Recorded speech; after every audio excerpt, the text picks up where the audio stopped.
raadiyoonii Dirree Shaggar. Raadiyoonii Dirree Shaggar. Raadiyoonii Dirree Shaggar.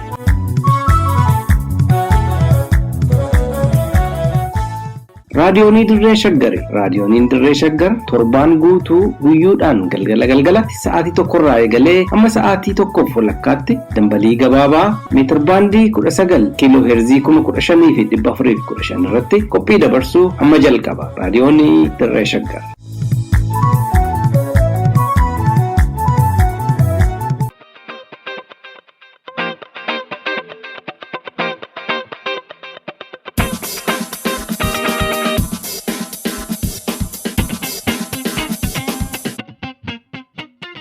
Harka fuune ashamaa akkam jirtu dhaggeeffattootaa fi hordoftoota raadiyoonii Dirree Shaggar. Oduu guyyaa har'aa isin dhageessisuuf jirra. Oduu waliinis aan Iftuu Galataati.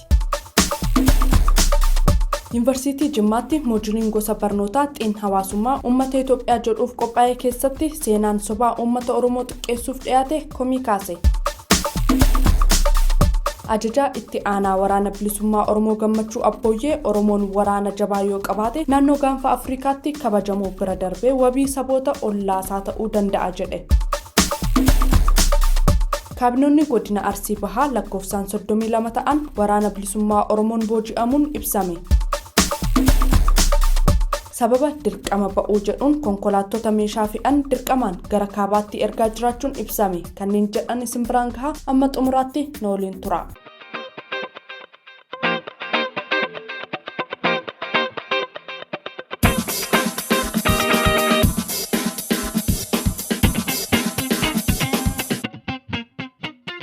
Yuunivarsiitii Jimmaatti muummeen barnoota xiin hawaasummaa yookaan sooshoolojii moojulii damee barnoota fagoo barsiisuuf qopheesse keessatti uummata Oromoo akka lammii lammaffaa biyyattiitti ibsu sirna gadaa xiqqeessuu fi seenaa sobaan uummata Oromoo xureessuuf ta'e jedhame moojulii qophaa'edha jechuun barattoonni hayyoonnii fi rogeeyyiin Oromoo hedduun karaa toora marsaalee hawaasummaa garaagaraa komii guddaa kaasaniiru. Gabaasa Liiban Jaarsoon qindeesse Gurmechaa Gammachuu akka ittaanutti isin biraan gaha.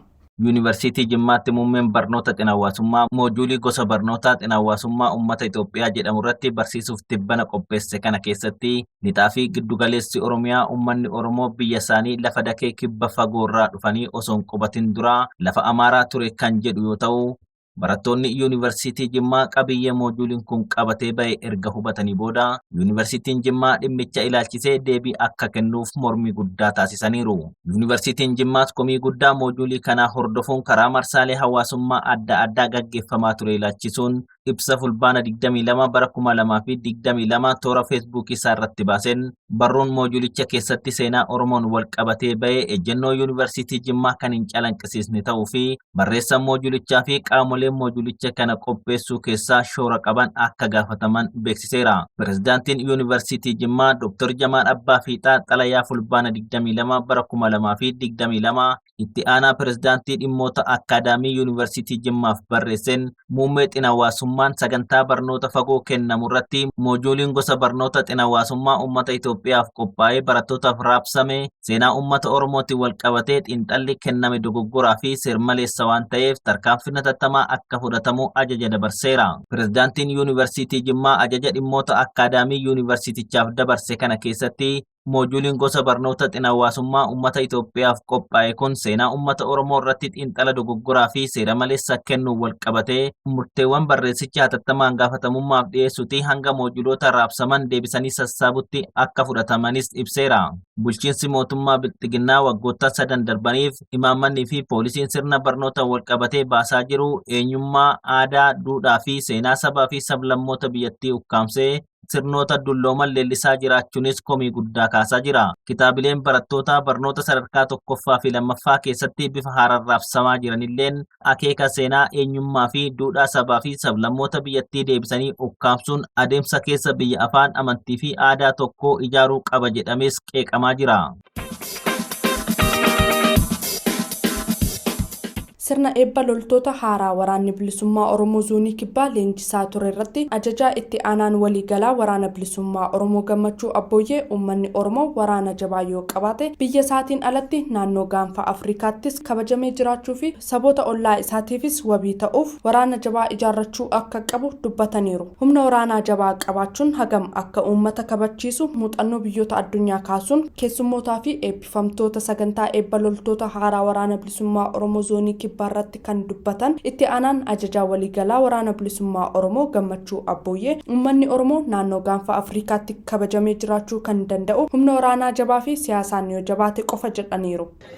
Humna qabaatte kabajaa qabda. Yoo humna qabaatiin kabajaan qabdu. Namaa gadi taate. Addunyaarra irra jiru tana keessattuu warri akka barbaadanitti waan fedhan godhaa jiran humna waraanaa qabaniif kana godhaa jiran. Sanaan alatti jiru tokkollee osoo diinagdeellee jabaa taate yoo humna waraanaa hin qabaatin jabina addunyaa kanarratti agarsiiftu gonkumaayyuu hin jiru. Waa'uma reyaalitii lafa jiru argaa jirru kana warrumti har'a addunyaa kanarratti jaboo jedhaniyyuu humna waraanaa qabu. Humna waraanaatii fi siyaasaan jabaa ta'uudha jechuudha. Rakkoo fi qormaata hedduu keessa dabarree humna jabaa uummata Oromoo kabachiisuu ijaarraa jirra kan jedhan ajajaan waraana bilisummaa Oromoo kun wareegama qabsaa'ota keenyaa galaa godhannee deeggarsa qaama tokko malee adeemsuma uummanni cabe deebi'ee of ijaaree diinasaa ofirraa qolatu keessa dabarree waraana keenya asiin geenya jedhaniiru.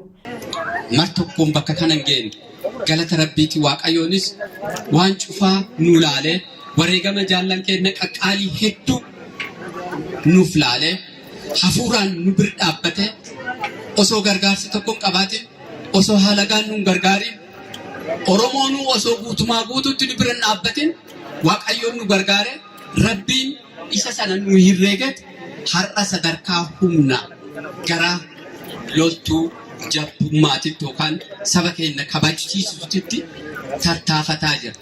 Carraaqaatii milkoomaatii jirra. Gadaa 8 dabarsine waraana kana sadarkaa ammarra geenyu kana godhuudha. Adeemsuma humni cabe sabi cabe deebi'ee of ijaare sabummaa isaatii fi biyyummaa abbaa isaa mirkaneessuudhaaf keessa inni dabarsu keessa dabarre. Uummanni Oromoo jaarraa 16ffaa keessa rakkoo ulfaataa fi cimaa gateettii isaarratti baatee madda olaabutti deebi'ee sirna gadaan ijaaramee diinasaa ofirraa qolachuun of kabachiisuusaa kan yaadachiisan qondaalli waraana bilisummaa Oromoo kun har'allee dhaloonni kun ijaaramee roorroo isaarratti taasifamu kamuu akka ofirraa qolatu dhaamuun suur sagalee raadiyoonii arraata biyyaalessaa Oromiyaa gadhiiserraa hubachuun danda'ameera. Gaafa akkasitti kabajamaaf ulfaataa ta'e sanas waa keessa dabre. Gaafa sanas rakkoo guddoo keessa ture. Rakkoo guddoo lafa isaatis saamamee qabeenya isaatis saamamee xiixa'ee madda walaabutti galee rakkina guddoo ulfaataa keessa akka dabarsu taasisee jiru. Oromoo waaqin jaalata. Gaafa sana akka inni gadaadhaan ijaaramu akka inni diina isaa kanarraa ofitti suura dabree akka gaanfa Afrikaatiif iyyuu nagaa akka buusu hafuuraan rabbiin gadaa kennee fi sirna gadaa yeroo sanatti dhiisiti sirna akkas bareedaa kana kan uummatanii jiraatan xiqqoodha jechuun garkutanii ga'u waraana ijaaree kabajaa ofitti godhuudhaaf isarra eksersaayis godhaa ture jechuudha. Of ijaaruudhaaf biyya ijaaruudhaaf yeroo gabaabaatti of ijaartee humna taatee ofirra dabartee saba dhibiitiifis yookaan biyya keetiifis ta'u baay'ee ulfaataadha jechuudha. Dhumarrattis uummanni Oromoo dargaggoota keenya nu sirreessaa akka waraana bilisummaa Oromoo waliin dhaabbatu gaafanna kan jedhan ajajaan waraana bilisummaa Oromoo kun yeroon ammaa murteessaa ta'uun wal qabatee waraanni bilisummaa Oromoos ta'ee uummanni Oromoo jabaatee madaala kabajaa isaaf malurra gahuu akka qabu dhaamaniiru. Uummata Oromoo ammoo kaleessa waan hedduu keessa dabartanii armaan nu beektanii jirtanii sa'aatii amma xumuraa kanarratti ammoo dugda keessanii hidhattanii beelaa qoongeelleen jiraattu jabaattanii akkuma kaleessa sanatti ijoollee jabaadhaan jechuun hirrina qabnu irratti ijoollee bakka kana hirrina qabdan jechuun hin dagatinaa nutti akeekaa isin keessanii isin baane nami hojjetu waan balleessa nama waan hojjennetu waan balleessin waa balleessuu dandeenya akkuma Oromoo ta'uu galaatitti kanatti dhaamu isinitti nama arma jirtus nama gardimi jirtus kanatti dhaam dogoggoruu dandeenye nama sirra hin deebi'e dogoggora keenya kan nu surreessu cufaanuu kan nu bir dhaabbatu isin yeroon kun yeroo xumuraati yeroo xumuraa kana namiyyuu jabaanne tarbee xiqqoo tana baane madaala nu malu madaala oromoodhaa malurra gahuu qabnaa. Daandii namarraatu qindeesse. Oduudhuma waboo keessaa osoo hin bahin kaabinoonni mootummaa bilxiginnaa godina Arsii Bahaa lakkoofsi isaanii 32 ta'an ergama mootummaa bilxiginnaa irraa fudhatanii gara aanaalee isaaniitti galuuf osoo imalanuu waraana bilisummaa Oromoon booji'amuun dhaga'ame. Miseensi waraana bilisummaa Oromoo tokko raadiyoonii Dirree Shaggaritti akka himetti jalqaba torban kanaa aanota 5 irraa kaabinoonni mootummaa bilxiginnaaf amanamoo ta'an filatamanii godinatti waamamuun leenjii fudhatanii gara aanota irraa dhufanitti wayita deebi'uuf imalaa turanitti waraana bilisummaa Oromoon to'atamuu ibsee jira. Akka miseensi waboo kun jedhutti kaabinoonni kunneen akkaataa godinicha keessaa waraana bilisummaa Oromoo balleessuun danda'amu irratti torban tokko oliif leenjii fudhatanii galuuf yeroo imala eegalanitti caasaa mootummaa keessaa odeessi waraana bilisummaa Oromoo qaqqabu raadiyoonii Dirree Shaggaritti himeera. Waraanni bilisummaa Oromoo godina Arsii Bahaa keessa socho'u Cibraan Hambaa Aanolee Buttaan Leenjisoo Diigaas akkuma odeessa kana argateen kaabinoota kanneen irratti tarkaanfii fudhachuuf haxxee hidhuu hime. Kaabinoonni kunneenis waboon haxxee itti hidhuu odeeffatanii of duuba deebi'uun gama Shawaa Bahaa aanaa Boosatiin gara aanaa isaaniitti galuuf yeroo imalaa jiranitti waraana bilisummaa Oromoo aanaa Boosat keessa socho'uuf odeessi kenname hundi isaanii to'atamuu miseensi waboo kun raadiyoonii Dirree Shaggaritti himee jira. To'atamuu kaabinoota kanneeniin hordofuun waraanni mootummaa kaabinoota kanneen waraana bilisummaa Oromoo harkaa baasuuf aanaa Abboomsaa irraa ka'uun konkolaataa 5 socho'aa turan irrattis aanaa Martii Gandalaaqichoo bakka addaa Jajjabaa jedhamutti waraana bilisummaa Oromootiin haleelamuu ibsee jira. Konkolaattota waraanni mootummaa ittiin socho'aa ture keessaa 2 guutummaatti barbadaa'u kan himu miseensi waboo kun dabalataanis loltoonni hedduun ajjeefamuu fi madaa'uudhaan kisaaraan guddaan waraana mootummaa irratti qaqqabuu ibseera jechuun kan gabaaste Hawwii Qajeelaati.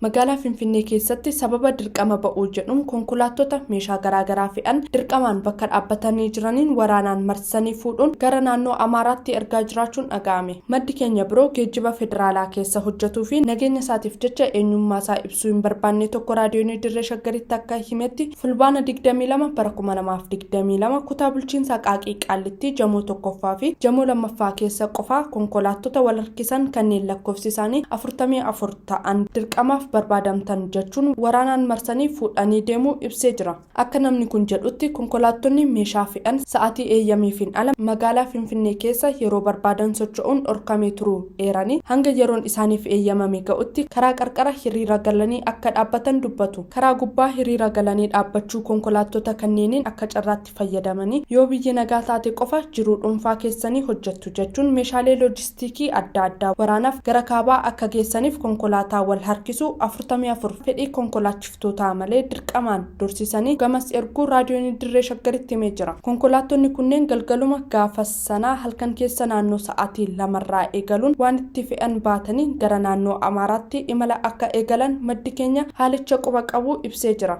Akka namni kun jedhutti sangootaa fi wantoota garaagaraa naannolee adda addaa fi bulchiinsa magaalaa Finfinnee akkasumas bulchiinsota magaalota godina addaa Oromiyaa naannoo Finfinnee keessaa walitti qabaman naannoo Amaaraa bakka waraanni gaggeeffamaa jirutti erguu eereera. Konkolaachiftonni hanga abbaa qabeenyaa konkolaataa heeyyamsiifnutti hin deemnu jedhanii didan dirqamaan furtuu harkaa fuudhuun hidhanii waraana isaanii leenjii konkolaachisummaa fudhatan waamanii waan barbaadan itti fe'uun gara adda waraanaatti fudhatanii deemuu ibsanii jiru. Wabii Waaqotu gabaase. Kabajamtoota hordoftoota raadiyoonii Dirree Shaggar oduunarraaf qabannee dhiyaanne kanumaan gammaa ture waan waliin turtaniif hedduu galatoomaa. Horaa bulaa halkan gaarii qabaadhaa.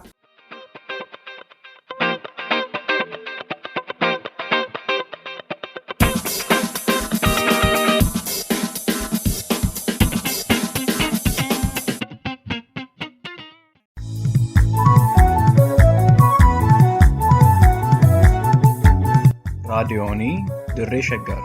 raadiyoonii Dirree Shaggar. raadiyoonii Dirree Shaggar.